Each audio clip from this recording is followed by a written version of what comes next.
Come in, let's have a listen. What a great march, eh? I think they heard us all around the country. I think they heard us all around the world. We're going to lift our voices. All right. So, first I want to pay my respects to the Larrakia people, their elders past and present. I'm born and bred on this land, and it's with great honour that we pay our respects to them. And we should always remember that this is Larrakia land. One of the things that I don't think many people know about Darwin, besides the fact that this was Larrakia land, was that when those colonisers came here, when they invaded Larrakia land and they started to build this city on the graves of our ancestors, they moved Aboriginal people onto a reserve where Bagot is. And that reserve was hundreds of hectares. And as Darwin grew, as Darwin started to spread, as colonisation started here at this port and went into the rest of the Northern Territory, Bagot, that community, that reserve, got smaller and smaller until it's what you see today. And you wonder why we have so many issues, why we have so much social dysfunction. And it's everything that has been perpetrated against our people. The taking of our land, the forcing us to live in smaller and smaller places, more and more crowded, always ignored. And so it's right there, as you drive out into the suburbs, that encroachment, that story of encroachment. And one of the things that we've been campaigning for recently is that this government, Woolworths, they want to build a Dan Murphy's. They want to build a Dan Murphy's alcohol mega store right near those communities there. It's an absolute shame.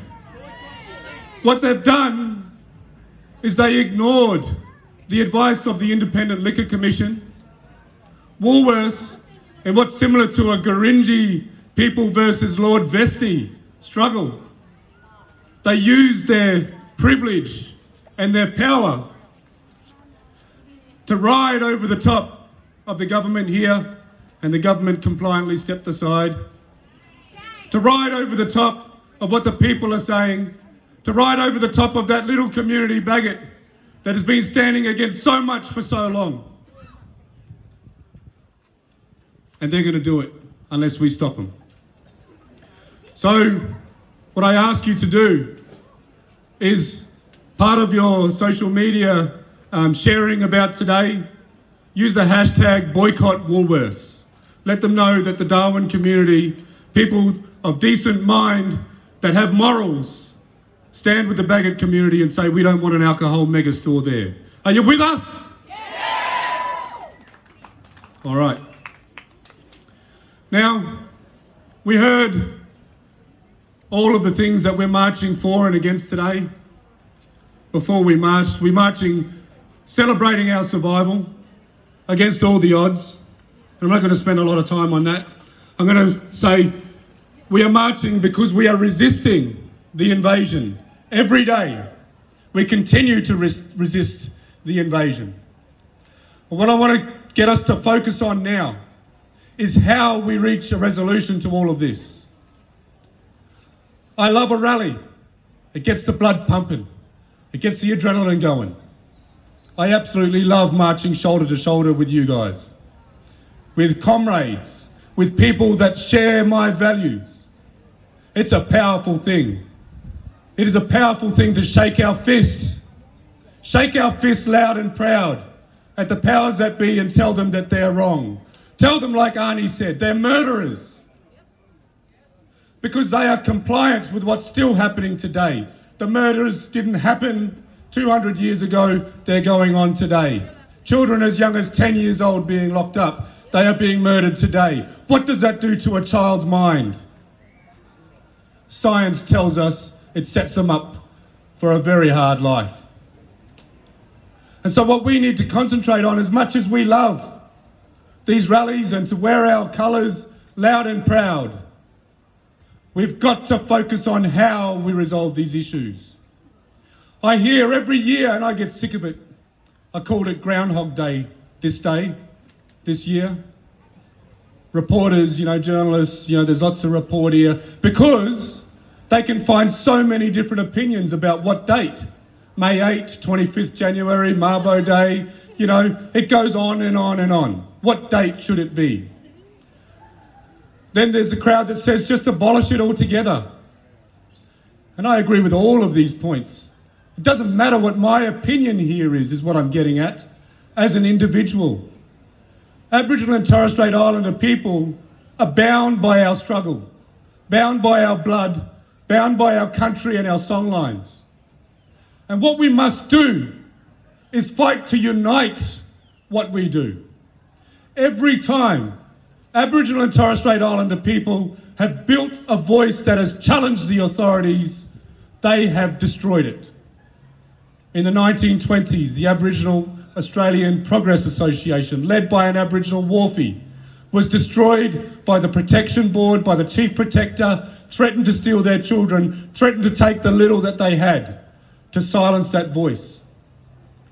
All the way through history, to ATSIC, to the Congress of First Peoples, every time it has been destroyed. So we must build unity, is what I'm saying. It's no good having unity once a year or every time there's an injustice, because we see that over and over again. And I tell you what, like these wonderful young women that have organised this rally, it gets tiring. And then you're reacting to the next injustice and the next. So we must be smarter. The Uluru Statement from the Heart called for a constitutionally enshrined voice. And the Constitution, does everybody hear in the US and other countries where they say constitutional right? It's a powerful thing. We need the constitutional right to have a united voice. We need the power of the Constitution behind us so we can organise like we've never organised before. And I tell you what, I'm not afraid of a white fella law taking my sovereignty. A white fella law can't take away my sovereignty. No constitution can take away who I am. They can't take away the blood in my veins and the blood in the soil. It's not written on paper. It is in who I am. It is in my fight. It is in what we do to save our children from being incarcerated at 10 friggin' years old. And so we've got to get behind that movement.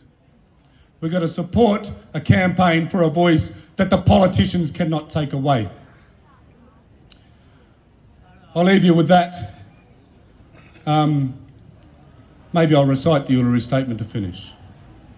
We gathered at the 2017 National Constitutional Convention, coming from all points of the southern sky, make this statement from the heart. Our Aboriginal and Torres Strait Islander tribes were the first sovereign nations of the Australian continent and its adjacent islands, and possessed it under our own laws and customs. This our ancestors did according to the reckoning of our culture from the creation, according to the common law from time immemorial, and according to science more than 60,000 years ago.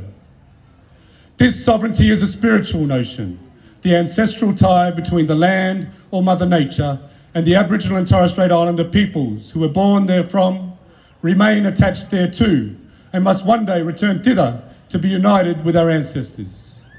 This link is the basis of the ownership of the soil, or better, of sovereignty. It has never been ceded or extinguished, and it coexists with the sovereignty of the Crown. How could it be otherwise? That a people's possessed the land for 60 millennia, and this sacred link disappears from world history in merely the last 200 years? With substantive constitutional change and structural reform, we believe this ancient sovereignty can shine through as a fuller expression of Australia's nationhood. Proportionately, we are the most incarcerated people on the planet. We are not an innately criminal people. Our children are alien from their families at unprecedented rates. This cannot be because we have no love for them. And our youth languish in detention in obscene numbers. They should be our hope for the future. These dimensions of our crisis tell plainly the structural nature of our problem. This is the torment of our powerlessness. We seek constitutional change to empower our people and take a rightful place in our own country. When we have power over our own destiny, our children will flourish, they will walk in two worlds, and their culture will be a gift to their country. We call for the establishment of a First Nations voice enshrined in the Constitution. Makarrata is the culmination of our agenda, the coming together after a struggle. Oh, geez. Coming together after a struggle. Anyway, I haven't done it for a little while. I'm a bit rusty over Christmas. Makarrata is the culmination of our agenda, the coming together after a struggle. It captures our aspirations for a fair and truthful relationship with the people of Australia and a better future for our children based on justice and self-determination. We seek a Makarrata Commission to supervise a process of agreement making between governments and First Nations and truth-telling about our history. In 1967 we were counted. In 2017 we seek to be heard. We leave base camp and start our trek across this vast country. We invite you to walk with us in a movement of the Australian people for a better future. Thank you.